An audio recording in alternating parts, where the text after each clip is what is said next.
नमस्कार दोस्तों। आज हम सुनेंगे कहानी धोखा। इस कहानी की लेखक हैं निशी नम्रता जी। इस कहानी का क्रेडिट हम निशी जी को देंगे। आइए बढ़ते हैं कहानी की ओर। हमारे घर की बहुएं नौकरी नहीं किया करती। इस बात को तुम जितनी जल्दी समझ लो उतना अच्छा है। शकुंतला जी की बात सुनकर निक्की के पांव तले से जमीन खिसक गई। उसके साथ इतना बड़ा धोखा होगा उसने सोचा भी नहीं था। लेकिन माँ जी, शादी तय करने के समय तो पिताजी ने मेरे पापा को आश्वासन दिया था कि मुझे नौकरी करने से कोई नहीं रोकेगा। मैंने इतनी लगन से पढ़ाई करने के बाद नौकरी पाई है, फिर उसे क्यों छोड़ दूँ? निक्की ने सवाल किया। मैंने कारण तो बता ही दिया, तुम इस घर की बहू हो इसलिए, शकुंतला जी ने कड़क आवाज़ में कहा। लेकिन माँ, आजकल तो ज़्यादातर लड़कियाँ जॉब करती हैं और ये घर को अच्छे से चलाने के लिए ज़रूरी भी है।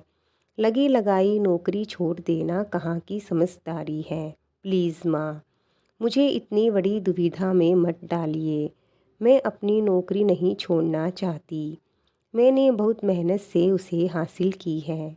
निक्की ने लगभग गिड़गिड़ाते हुए सब कुछ कह दिया। मैंने जो कह दिया सो कह दिया। तुम अब मेरे घर की बहू हो। यहाँ के नियम कानून और परंपरा तुम्हें मानने होंगे, शकुंतला जी ने साफ कर दिया। निक्की की शादी को अभी 10 दिन ही हुए थे। शादी के समय वह एक सरकारी नौकरी किया करती थी। उसके पति रोहित को इससे कोई परेशानी नहीं थी।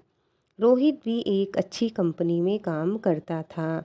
रोहित के पिता ने शादी के समय कोई ऐसी इच्छा जाहिर नहीं करी थी कि निक्की को नौकरी छोड़नी पड़ेगी, बल्कि उन्होंने तो इस बात पर खुशी जताई थी कि नौकरी करना अच्छा है।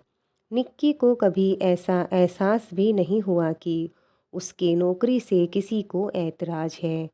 उसे तो लग रहा था कि शादी के बाद भी वह आराम से नौकरी करती रहेगी। मुझे तो शुरू से ही वर्किंग गर्ल चाहिए थी। आजकल एक की कमाई से घर कहाँ चल पाता है। दोनों मिलकर कमाएंगे तो ज़िंदगी आसान हो जाएगी, रोहित ने उससे कहा था। हमारे परिवार में लड़कियों पर कोई पाबंदी नहीं लगाई जाती। आप बिल्कुल परेशान मत होइए। निक्की को नौकरी करने की पूरी आज़ादी होगी, रोहित के पिता ने निक्की के पापा से कहा था। हमें तो अपने बेटे के लिए एक सुंदर, सुशील, पढ़ी लिखी बहू चाहिए थी। वो हमें मिल गई है। 36 के 36 गुण मिल गए हैं भाई साहब, रोहित की माँ ने कहा था। फिर कैसे कोई समझे कि शादी होते ही पासा यूं पलट जाएगा। निक्की को तो अपने कानों पर विश्वास ही नहीं हो रहा था। माँ की बातों को समझने की कोशिश करो निक्की, उनका कहना भी गलत नहीं है। अगर हम दोनों जॉब करेंगे तो घर और हमारे आने वाले बच्चे को कौन संभालेगा। घर गृहस्थी चलाना कोई आसान काम नहीं है। हमारी माएँ भी तो यही करती आई हैं। फिर तुम्हें इसमें क्या खराबी दिख रही है? हमारे यहाँ पैसों की कमी तो नहीं है जो तुम्हें नौकरी करनी है। निक्की ने जब माँ की कही बात रोहित को बताई तो उसका भी यही जवाब था। निक्की ने सोचा रोहित उसका साथ देते हुए अपनी माँ को समझाएगा, परंतु वह भी अपनी बात से पलट गया। निक्की को तो काटो तो खून नहीं, वह चुपचाप खड़ी रोहित का चेहरा देखती रही। उसे विश्वास नहीं हुआ कि यह वही व्यक्ति था जो कुछ दिन पहले तक कुछ और ही बातें कर रहा था। निक्की समझ गई कि ये एक बहुत बड़ी साजिश थी उससे विवाह करने के लिए। अब वह अपने ससुराल वालों के बुने जाल में बुरी तरह फंस गई थी और उसे समझ नहीं आ रहा था कि उसका अगला कदम क्या होना चाहिए। सिर्फ सास की बात होती और पति उसका साथ देने को तैयार होता तब कोई परेशानी नहीं थी, लेकिन यहाँ तो पति भी उसमें शामिल था। वह बिना कुछ बोले चुपचाप सोने का बहाना करके लेट गई। निक्की जानती थी कि जिस रिश्ते की शुरुआत ही झूठ की बुनियाद पर हुई हो वह ज़्यादा दिनों तक नहीं टिक सकती। एक बात तो उसने तय कर ली कि वह नौकरी नहीं छोड़ेगी, चाहे उसके लिए कुछ भी हो जाए। उसने अपने माता पिता को यह बात बताने का निर्णय कर लिया। निक्की को पूर्ण विश्वास था कि वह उसका साथ जरूर देंगे। अगले दिन सुबह निक्की नहा धोकर तैयार हो गई। जब रोहित ने पूछा कि वो कहाँ जा रही है तो निक्की ने बिना हिचक के कहा, मेरी छुट्टी कल तक की थी, मुझे आज ऑफिस ज्वाइन करना है, इसीलिए ऑफिस जा रही हूँ। लगता है तुम भूल गई हो, माँ ने तुम्हें ऑफिस जाने को मना किया था। देखो निक्की, हमारी अभी अभी शादी हुई है और मैं नहीं चाहता कि घर में कोई बखेड़ा खड़ा हो जाए। रोहित ने निक्की से बोला। रोहित, बखेड़ा मैंने नहीं, तुम लोगों ने शुरू किया है। मेरे साथ बहुत बड़ा धोखा हुआ है। औरों की तो तुम बात छोड़ो, तुम भी इस साजिश में शामिल हो। तुम ही बताओ मैं तुम्हारे साथ कैसे रह सकती हूँ।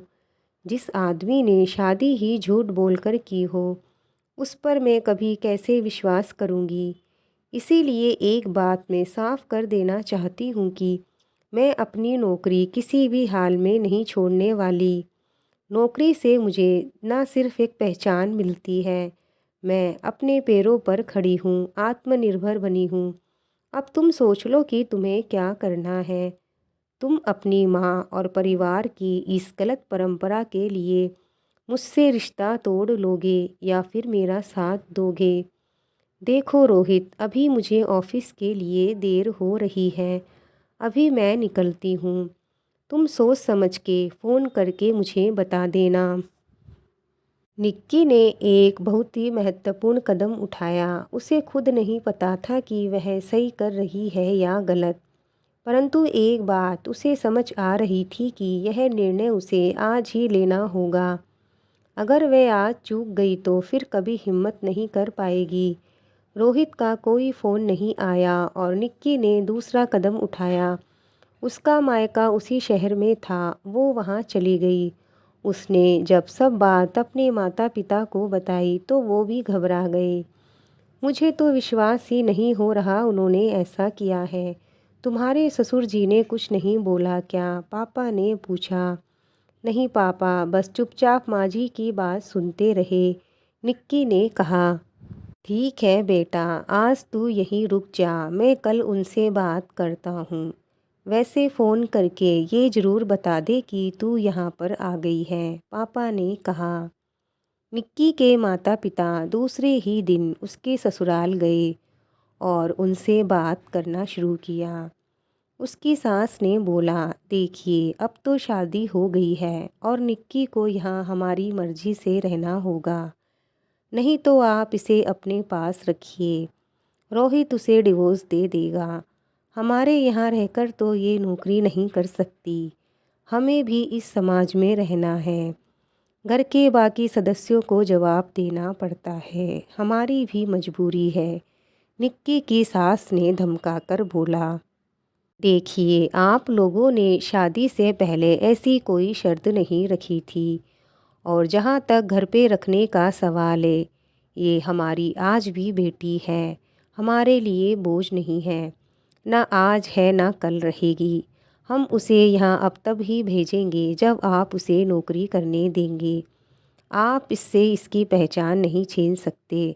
वैसे भी रोहित, अगर आप दोनों के बहकावे में आकर निक्की को डिवोर्स देने को तैयार है तो ऐसे कमज़ोर इंसान के साथ हम अपनी बेटी को कैसे रहने दे सकते हैं, निक्की के पापा ने कहा।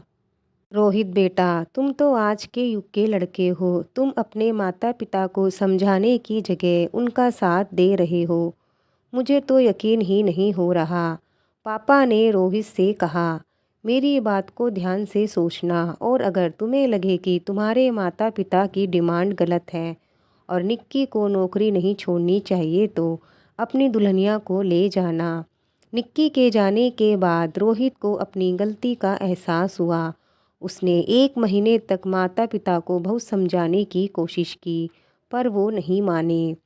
जब बेटा ही नाक कटाने को तुला है तो कोई क्या करे, रोहित की माँ कहती है।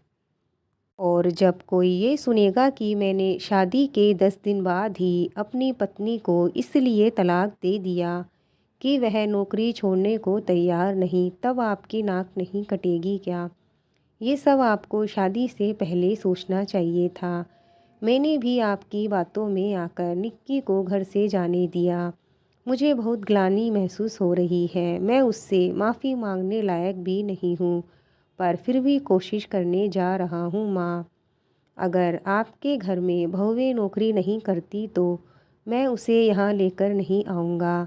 हम अलग घर ले लेंगे जहाँ एक स्त्री को नौकरी करने की इजाज़त होगी। ऐसा कहकर रोहित अपनी पत्नी को लाने उसके घर चला गया। शकुंतला देवी और उनके पति स्तंभ रह गए।